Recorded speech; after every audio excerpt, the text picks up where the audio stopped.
Alors justement, pour en finir sur ce point-là, est-ce qu'il y a une personne dans l'équipe de Mortier qui justement agit comme une personne, vous l'avez mentionné il y a quelques instants, qui va regarder, voir si effectivement le tir a bien atteint sa cible ou non?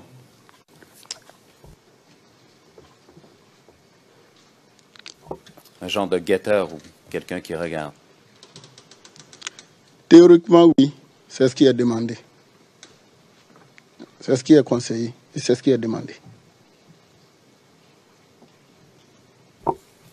Et ce guetteur se tient où normalement?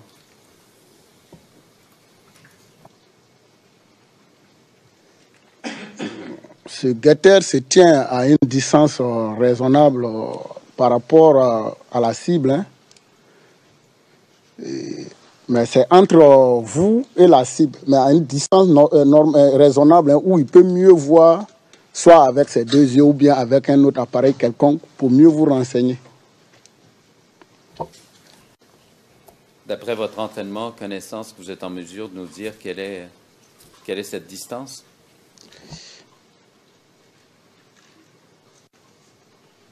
« 150 à 200 mètres environ, hein, si je peux estimer, oui. Ça, c'est en ville. Sinon, en race campagne, 100 mètres, c'est suffisant.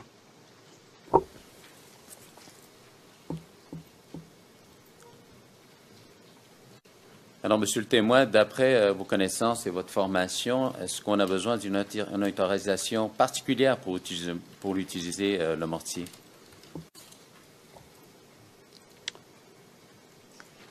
Une autorisation particulière au combat, je dirais oui, en même temps non.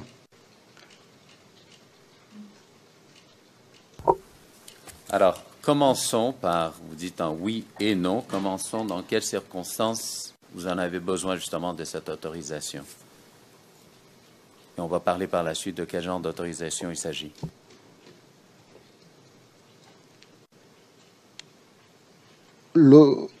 Pour avoir l'autorisation, vous voyez, dans mon pays, le règlement de discipline générale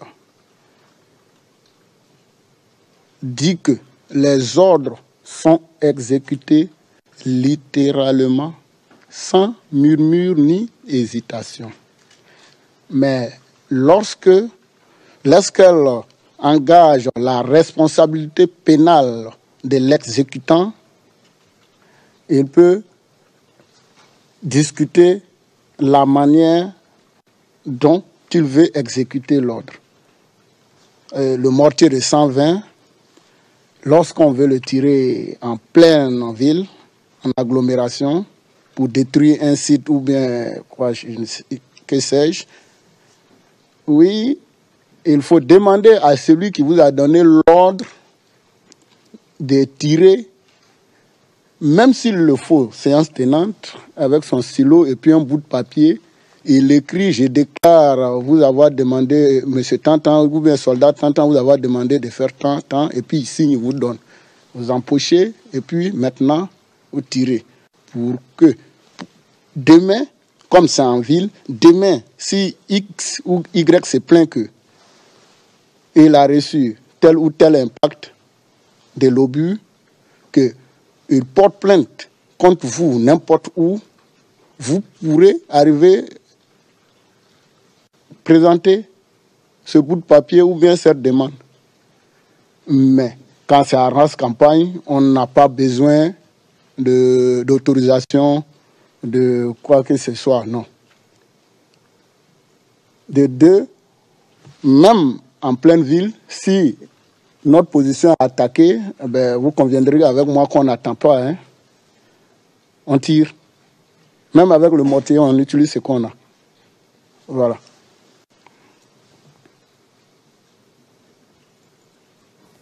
Mr. Garcia, can we... Le président, Monsieur Garcia, est-ce que vous pouvez passer de la théorie à ce qui s'est passé concrètement ces jours-là? Monsieur Garcia, oui, bien sûr, Monsieur le Président, j'y arrive. Je voulais simplement aborder les aspects théoriques, les connaissances du témoin, après quoi j'allais aborder ces questions pratiques. Et parlez d'autorisation. Cette autorisation, elle vient de qui normalement?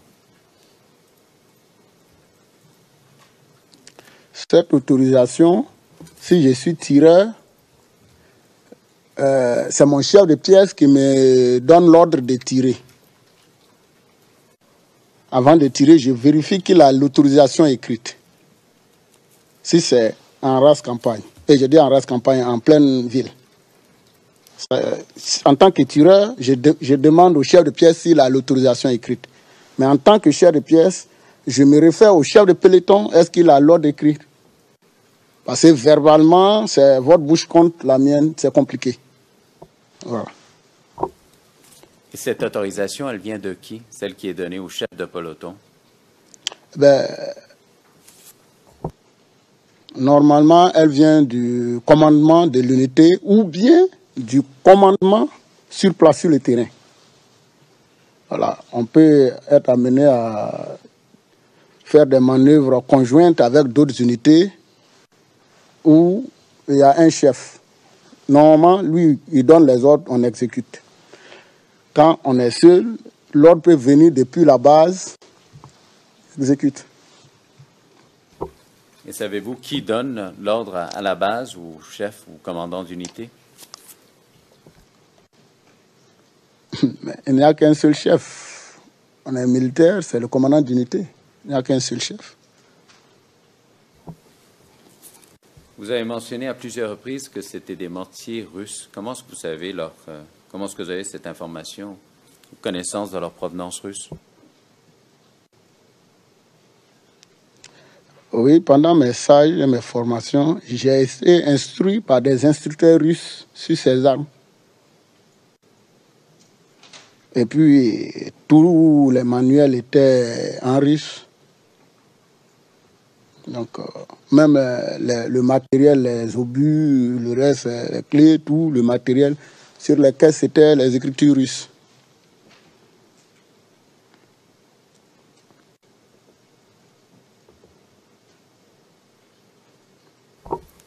D'accord, monsieur le témoin. Alors, je vais simplement vous poser des questions en y allant de façon chronologique de certains faits dont vous avez été témoin avant la crise post-électorale et durant la crise post-électorale. Vous, avant la crise post-électorale, est-ce que vous avez déjà été convoqué à la présidence? Ou est-ce que vous avez déjà participé à une quelconque réunion ou meeting là-bas?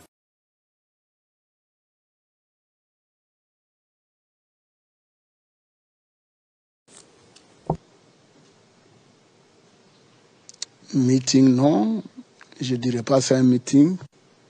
Je me souviens à son temps, avant la crise post-électorale, le président Gbagbo avait invité tous les FDS pour leur parler au palais de la présidence. Je crois que c'était dans la salle, n'est pas perdu, hein, je crois.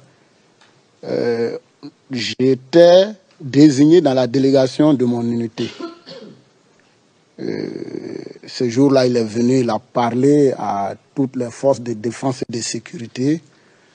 Il a écouté. Après, on est rentré au Bercail, c'est tout.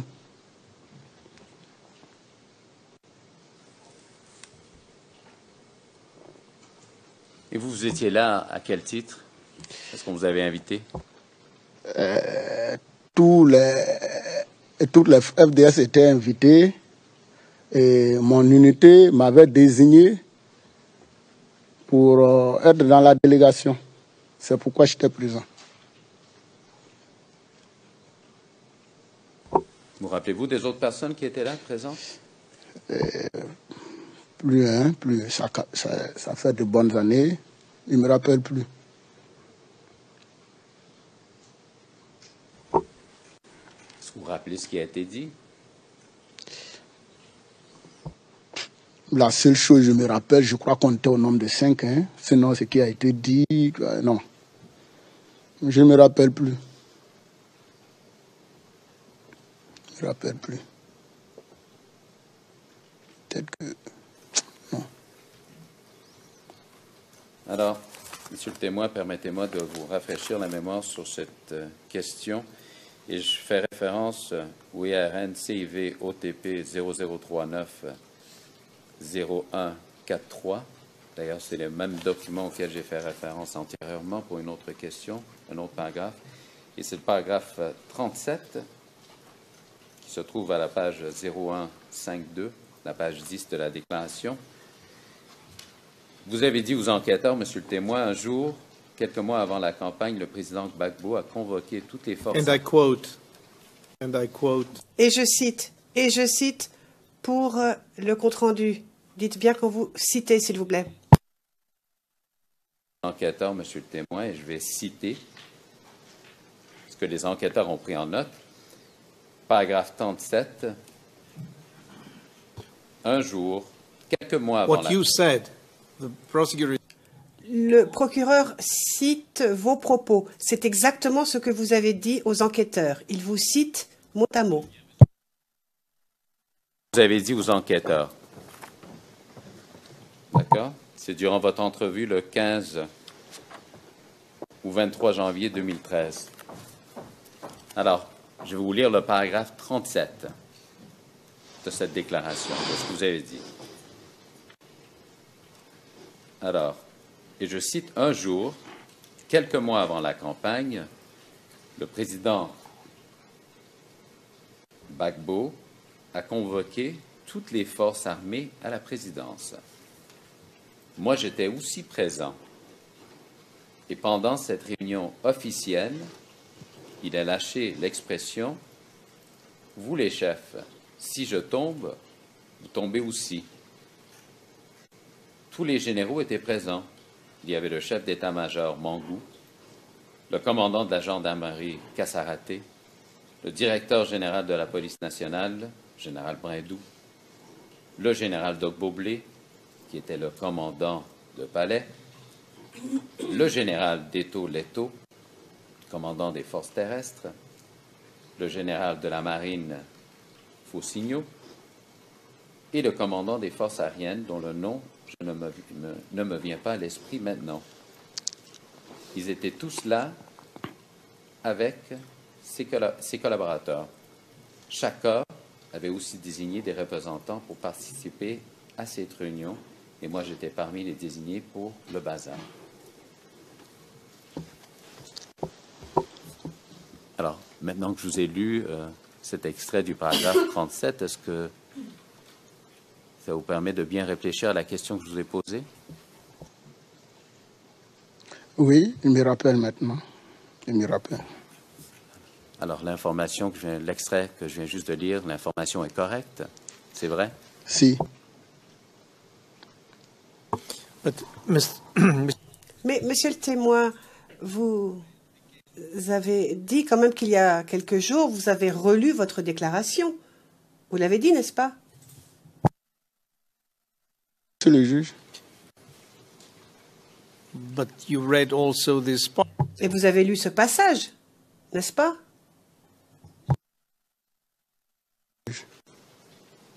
C'est pourquoi j'avais pris des notes pour ne pas oublier.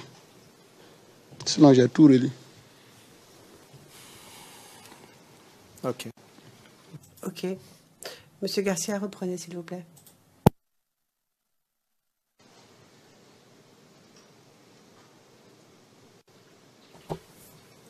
Monsieur le témoin, savez-vous s'il y avait des milices ou des miliciens qui faisaient partie des forces terrestres, que ce soit, ou qui étaient présents dans les camps, que ce soit avant la crise post-électorale ou après? Avant la crise, à ma connaissance, non. Mais pendant la crise, oui. Alors, pourriez-vous nous dire ce que vous savez à ce sujet? Première des choses, est-ce qu'il y avait des miliciens, membres de la milice dans Oubaza, dans votre camp? Ben, je ne sais pas si c'est des miliciens, on va les appeler, parce que c'est des éléments qui n'ont pas été recrutés dans les règles de l'art de mon pays, dans l'armée, et qui ont été dispatchés dans les différentes unités. Et mon unité avait reçu, je ne sais plus bien si c'est une trentaine de personnes, pendant ce temps, d'autres commandants d'unité avaient refusé, comme quoi c'était pas des militaires, ils n'avaient pas été recrutés comme des militaires, comme on recrutait des militaires. C'est tout. Alors, ces personnes qui ont été recrutées, est-ce que vous êtes en mesure de nous dire quand cela s'est produit? Je n'ai pas besoin nécessairement d'une date, mais c'est peut-être vous pouvez faire un rapport avec un événement quelconque ou quelque chose, simplement pour nous donner une idée. Oui, les éléments avaient été recrutés. Au moment où on a reçu les éléments, c'est que, en réalité, c'était après l'annonce des résultats des élections, où ça ne me plaît pas, mais je n'aime pas trop répéter, mais j'ai oublié de le dire, là, il y avait 2 républiques dans mon pays. Il y avait... Ça, on a bien compris. Voilà. Et je veux simplement, je ne veux pas nécessairement qu'on s'en embarque sur une autre ligne de réponse ou de questions. Simplement, si vous pourriez nous situer, alors vous dites que c'est à quel moment que ces gens-là, ces éléments, ont été recrutés dans votre camp, ou qu'ils sont arrivés physiquement dans votre camp? En tout cas, c'était pendant la période où on parlait des panels des chefs d'État qui venaient pour, je ne sais pas, nous aider à trouver une solution à la crise. C'était pendant cette période. Et durant cette période de temps, à cette époque-là, si je comprends bien, vous étiez au nouveau camp à Kwedo, quand ils sont arrivés. Oui.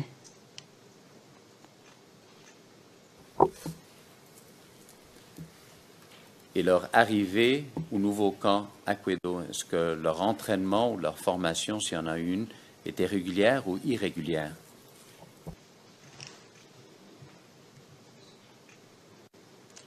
Bon, ils sont arrivés à un moment où chacun déjà luttait, si je peux le dire comme ça, chacun luttait pour trouver des moyens ou des techniques pour survivre, parce que la crise était déjà accentuée jusqu'à un autre niveau.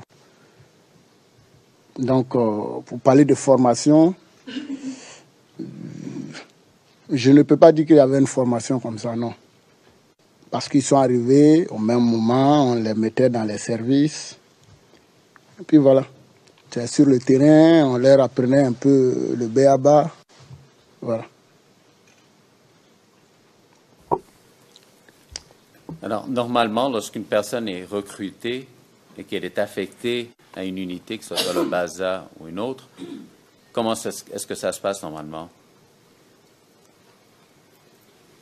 Qui recrute cette personne et de combien de temps faut-il pour les former? Qui recrute, je ne sais pas, mais seulement que je sais qu'il y a un service au niveau du ministère de la Défense qu'on appelle le service national. Et c'est eux, pour moi, c'est eux qui recrutent, qui écrivent, qui font le point de ceux qu'ils ont recrutés au ministre, je crois. Et puis, il y a un site qui est désigné, ou bien un camp militaire qui est désigné pour leur formation. Moi, pour mon cas, j'ai fait 6 mois, mais je crois que c'est 3 mois. 3 mois après, ils sont affectés dans les différentes unités. Moi, j'étais au Baza. Au Baza, quand tu arrives, tu fais une première formation. Le certificat, chose pratique numéro 1, parce que c'est des grosses armes, ça demande beaucoup plus de discipline et de discernement. On appelle ça le CP1, certificat pratique numéro 1. Ça, on te met dans le bain, comment vit un artilleur, qu'est-ce qu'il fait, voilà, machin. Et après, vous faites le CA1, que je vous ai dit, j'ai fait 3-4 mois, le CA2, environ 3-4 mois, et puis voilà. Mais à partir du CP1 déjà, bon, vous pouvez être utilisé déjà sur une arme d'artillerie. Parce qu'il y a des éléments qu'on vous apprend déjà par rapport à votre rôle que vous jouez. Simplement pour que ce soit clair, la formation CP1 dure combien de temps? Je crois que vous l'avez dit, mais je veux simplement que ça soit clair. 45 à 3 mois, 45 jours à 3 mois. À votre connaissance, ces éléments qui sont arrivés, vous nous avez donné une certaine estimation du temps. Est-ce qu'ils ont subi n'importe lequel de ces 3 stages de formation, CP1, CA1 ou le CA2? Non. Vous dites qu'ils ont été utilisés ou services, c'est quoi ou juste? Est-ce qu'ils ont été utilisés pour des missions? Pour des missions, je n'en ai pas fait avec d'autres, mais je crois. Mais des services, si, j'ai pris des services de garde avec d'autres. Afin qu'on puisse bien se comprendre, c'est quoi les services? De quoi parle-t-on au juste? Bon, On a parlé de mission et là maintenant on parle de services, c'est quoi? bon, moi j'appelle service quand vous êtes de garde au cantonnement. Et j'appelle mission lorsque vous êtes des services hors du cantonnement.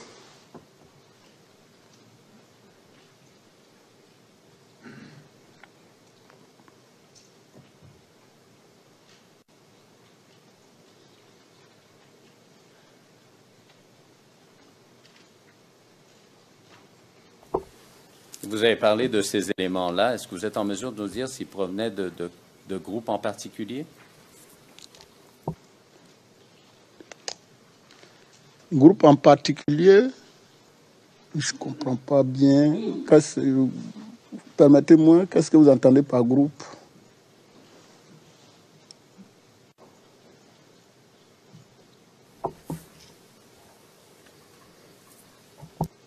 Ces éléments-là qui sont arrivés, est-ce qu'ils avaient déjà appartenu à d'autres, à des groupes, n'importe lequel?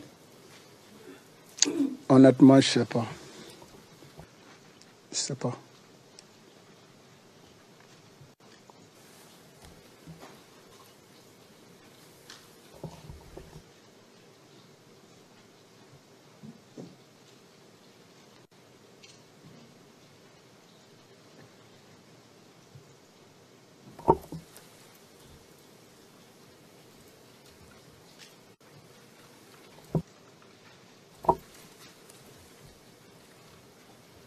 Alors, Monsieur le témoin, j'aimerais ça, maintenant qu'on aborde la question des missions que vous avez eues à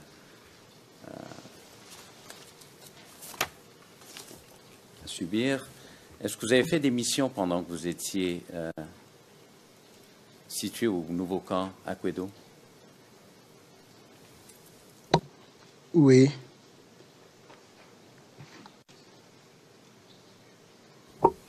Quel genre de mission?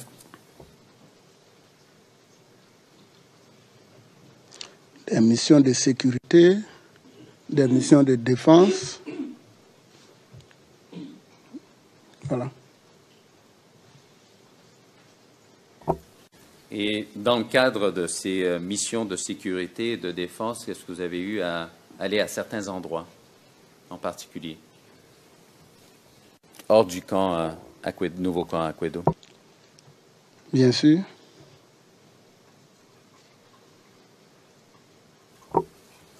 Alors, pourriez-vous nous dire à quels endroits vous êtes allé en mission?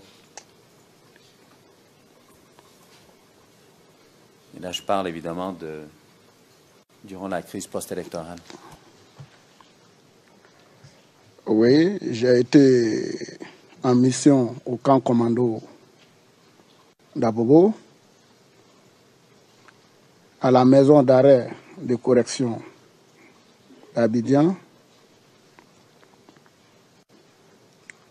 au carrefour de Sivkov, où il y a l'académie Asset Mimosa, je ne sais plus comment on appelle ça, chose assez un poutou, non?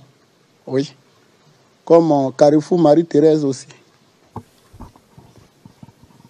Can you please repeat your answer? S'il vous plaît, pouvez-vous répéter votre réponse et parler plus clairement dans le micro? Sinon, les interprètes n'arrivent pas à bien saisir votre réponse. Merci. J'ai dit que j'ai effectué des missions à l'escadron commando d'Abobo, à la maison d'arrêt et de correction d'Abidjan,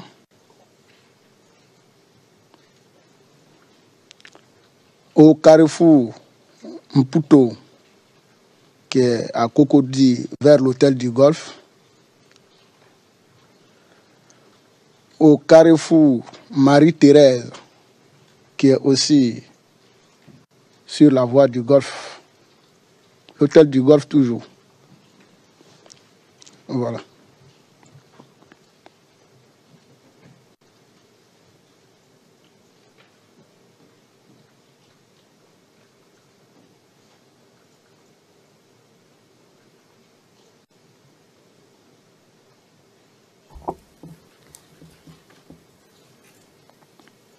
Simplement, Monsieur le témoin, vous avez parlé du carrefour Mputo. Est-ce que vous pourriez simplement l'épeler pour nous, celui qui est près du Golfe?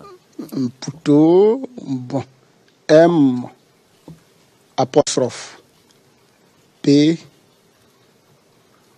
O U T O.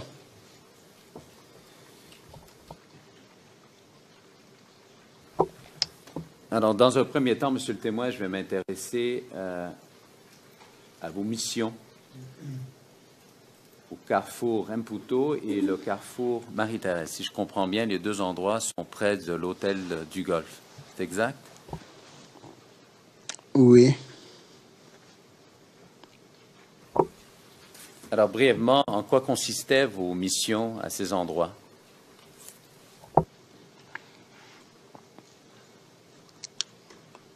Au départ, on était allé pour sécuriser, on était allé pour la sécurité de ceux qui sont à l'intérieur, c'est-à-dire dans l'hôtel du Golfe. Depuis la base, on nous avait laissé entendre que les consignes étaient d'empêcher toute personne qui veut entrer ou sortir de ce lieu avec une arme. Et on a continué, jusqu'à ce qu'un jour, je ne me rappelle plus de la date, où les instructions ont changé. Comme quoi, il n'était plus question que quelqu'un de l'extérieur entre. C'est-à-dire qu'il nous dépasse pour aller à l'hôtel du Golfe. Et il n'était plus question que quelqu'un qui quittait l'hôtel du Golfe nous dépassait aussi pour venir en ville. En un mot, on avait couramment l'habitude d'appeler ça un blocus. Voilà. Une mission de sécurité, ça a évolué.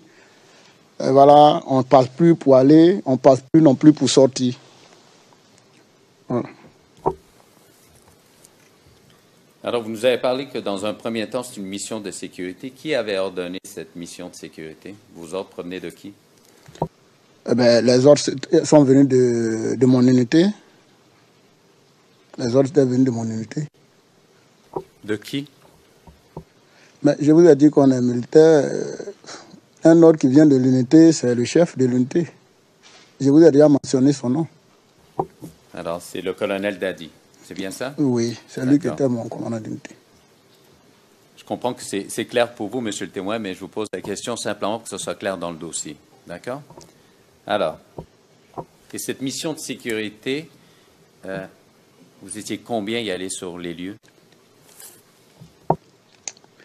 Un nombre exact, je ne saurais, mais le nombre d'armes lourdes, oui. Il y avait un bitube et une 12-7. Je crois que le bitube utilise 5 personnes, la 12-7 aussi. Donc environ 10 personnes. Alors, pendant que vous étiez là, dans cette première partie, la mission de sécurité que vous l'avez appelée, est-ce qu'il y avait quelqu'un qui commandait sur le terrain? Mais évidemment, maître. Évidemment. C'était qui? Bon, c'était des officiers qui se relayaient, comme moi aussi, j'étais relevé aussi en fréquence.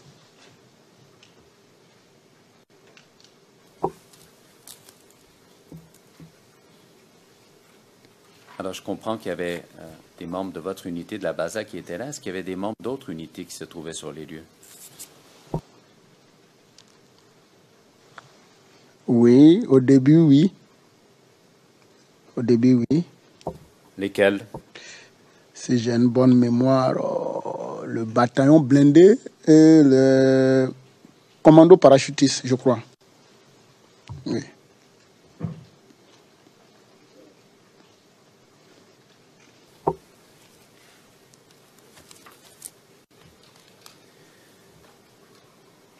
Alors, qui étaient les personnes qui étaient là au sein du commando parachutiste?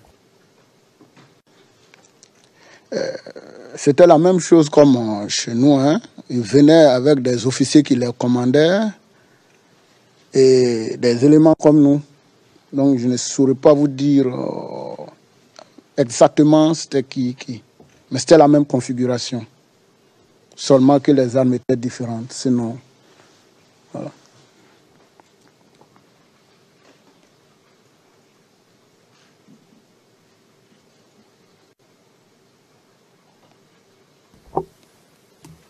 Et je vous ai posé la question il y a quelques instants, mais est-ce qu'il y a quelqu'un qui était en charge de cette mission sur le terrain? Personne en particulier?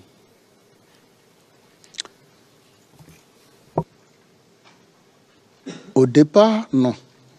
On recevait les ordres depuis notre base et on venait. Mais après, quand c'est devenu un blocus, si.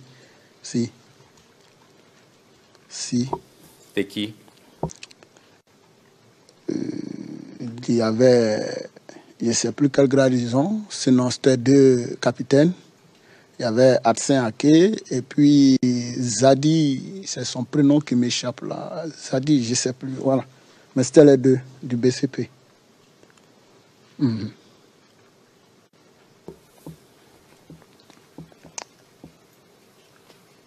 Là, vous dites que c'est après qu'ils sont devenus les chargés de cette mission, les commandants sur les terrains?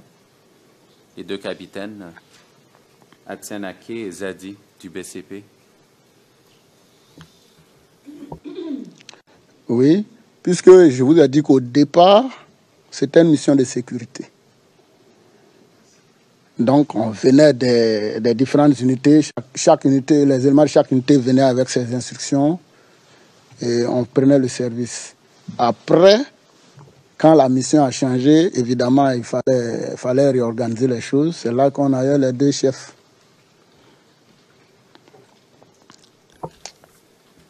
Est-ce que vous vous rappelez de combien de temps s'est écoulé entre le fait que ce soit une mission de sécurité, une mission par la suite, vous avez parlé de blocus? Je ne sais plus exactement, mais 2 semaines à 1 mois hein, environ. 2 semaines à 1 mois environ.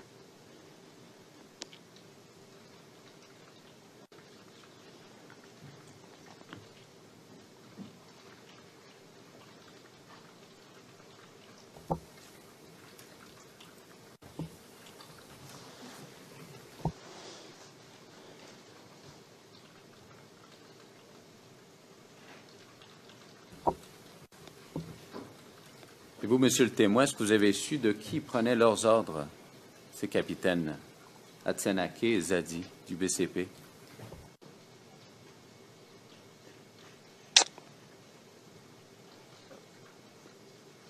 Je ne vois pas. Parce que, bon, mais moi j'imagine que l'ordre venait depuis l'état-major. Hein.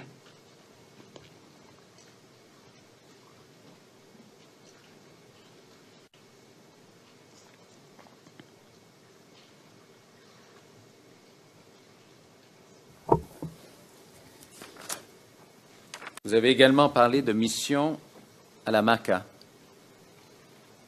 C'est exact? Oui, À la maison d'arrêt. oui. Qui est en charge de cette mission-là et quel était le but de la mission? Le but de la mission, c'était de sécuriser la maison d'arrêt et de correction et ses alentours parce que il y avait des menaces d'attaque de la MACA pour libérer les prisonniers. À ma connaissance, je crois qu'il y avait 2 officiers. C'est le deuxième nom, je ne sais plus. Je crois qu'il était de bébé, mais l'autre était de mon unité, mon commandant en second, capitaine Goué. Le second, je crois qu'il était du bébé ou je ne sais plus. Mais il y en avait 2.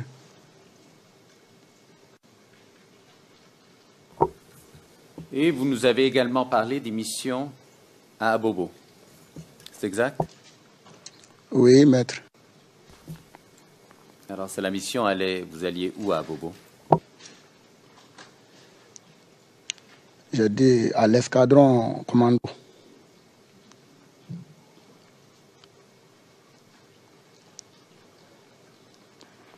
Est-ce qu'il y a un camp en particulier où vous êtes allé? Oui, un escadron de gendarmerie, oui, c'est un camp militaire. Oui. Alors, est-ce que c'est bien le camp commando de l'escadron de la gendarmerie? Exact. Et quel était l'objectif de vos missions au camp commando?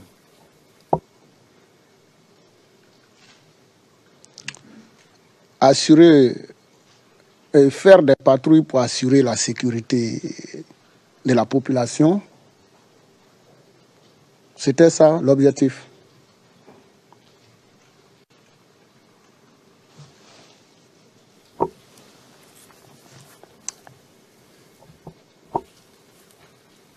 Et lorsque vous alliez là-bas, comment est-ce que ça se passait au juste? Est-ce que vous alliez là-bas directement ou de votre nouveau camp à Quedo? Comment ça se passait?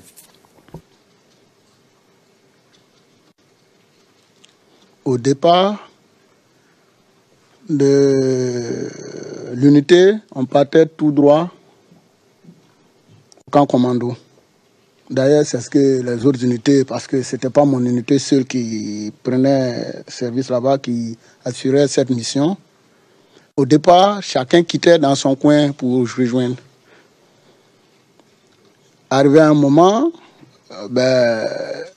les unités venant en petit nombre ou bien en petit groupe étaient régulièrement attaquées. Ils essuyaient des coups de feu. Alors, le commandement a décidé que pour venir au camp commando, toutes les unités devaient se rassembler au niveau du camp de gendarmerie d'Agban. Et du camp de gendarmerie d'Agban, on fait une file indienne, on prend la voie jusqu'à l'escadron commando. Voilà.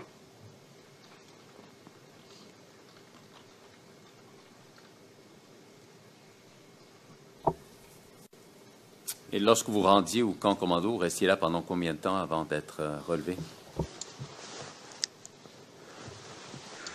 Au départ, c'était 24 heures. Après, c'est devenu 48 heures. Ensuite, une semaine, mais là, je n'ai pas participé à une semaine. Mais j'ai participé à 24 heures, 48 heures. Et qu'est-ce qui a fait en sorte, d'après vos connaissances, que les temps de relève ont été étendus par la suite ou élargis de 24 à 48 à une semaine? Oui, parce que la fatigue se faisait sentir. Il faut gérer le personnel. Les responsables en ressources humaines commençaient à réfléchir comment gérer le personnel, puisque le temps était long. 2, certains de nos collègues commençaient à tomber assez malades, qui venaient s'ajouter encore à la fatigue. Et 3, comme je l'ai dit, l'entrée et la sortie d'Abobo n'étaient pas vraiment comme si c'était une entrée à l'église et une entrée et sortie à l'église. C'était pas, arrivé à un moment, c'était plus facile. Voilà. Your Honors, I'm mindful of the time. I believe that... Je regarde la pendule, Madame, Messieurs les juges. Il ne reste qu'une minute. Je pense qu'il serait bon de faire la pause. Et je n'en ai pas pour très longtemps après le déjeuner. Après la pause, le président. Eh bien, nous allons faire donc la pause café. Vous avez une demi-heure de pause. Tout le monde se reposera, les cénotypistes et les interprètes aussi. Et nous reprendrons donc dans une demi-heure. La séance est levée.